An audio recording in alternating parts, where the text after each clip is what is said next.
জামালপুরে পৌর বিএনপির উদ্যোগে জাতীয় বিপ্লব ও সংহতি দিবস পালিত হয়েছে। জামালপুর জেলা প্রতিনিধি শরীফুল ইসলাম ঝোকনের প্রতিবেদন। শহরের ফৌজদারি মোড়ে জামালপুর পৌর বিএনপি আলোচনা সভার আয়োজন ৭ নভেম্বর জাতীয় বিপ্লব ও সংহতি দিবস উপলক্ষে আলোচনা সভা অনুষ্ঠিত হয়।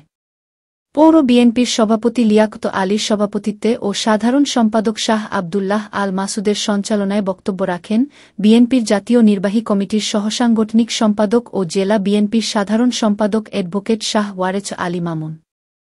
এ সময় তিনি বলেন, ছাত্রজনতার আন্দোলনে স্বৈরাচার শেখ হাসিনার পতন হয়েছে, কিন্তু স্বৈরাচার শেখ হাসিনা ভারতের মাটিতে পালিয়ে থেকে সেখান থেকে ষড়যন্ত্র করছে, আর তাদের দোসররা মাথা চারা দিয়ে উঠার চেষ্টা করছে।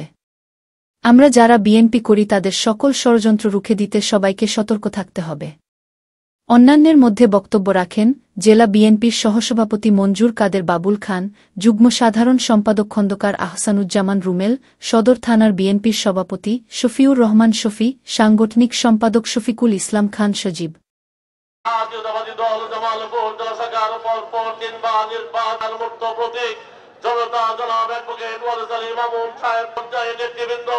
বিশেষ করে জাতীয়তাবাদী যুব জন্ম না হলে এদেশকে একটি স্বাধীন সার্বভৌমপতি জিয়াউর রহমানের শ্রদ্ধা নিবেদন করে শ্রদ্ধা দিব।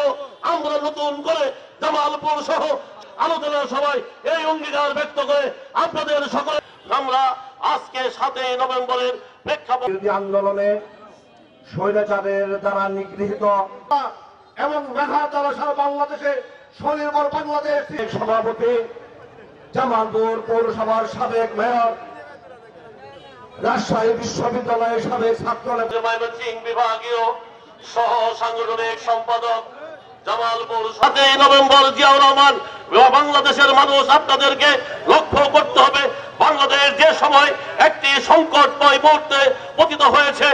মির্জা আজম বাংলা জামালপুরে ১৭ বছর জুলুম নির্যাতন করেছেন।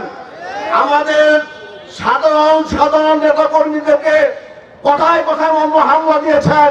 ঘটেছিল স্বাধীনতা যুদ্ধের প্রারম্ভে, যখন এই বাংলাদেশে স্বাধীনতা ঘোষণা দেওয়ার কেউ ছিল না, তখন আমাদের নেতা শহীদ রাষ্ট্রপতি জিয়াউর রহমান স্বাধীনতার ঘোষণা দিয়েছিলেন।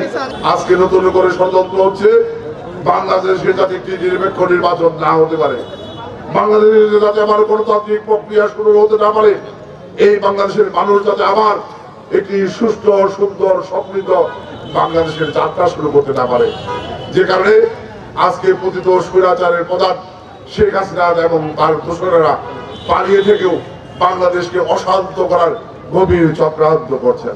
বাংলাদেশের মানুষ অধীর আগ্রহ অপেক্ষা করছেন আপনি কখন আসবেন। দয়া করে সময় জানিয়ে যদি আপনি আসেন, আমার মনে হয় বাংলাদেশে পাট শিল্পের একটি সমৃদ্ধ ঘটবে, কারণ যে পরিমাণ রশির প্রয়োজন হবে এই পাট শিল্প নতুন করে বাংলাদেশে যাত্রা। ইলেকশন করে নির্বাচিত হতে দেয় নাই আমাকে, আমি নির্বাচিত না হওয়ার পরেও জামালপুরের জনগণের কাছে যে পরিমাণ সম্মান, ইজ্জত, ভালোবাসা পেয়েছি, যারা জোর করে ক্ষমতার চেয়ার দখল করেছিল তারা আমার সমান ইজ্জত সম্মান জনগণের কাছে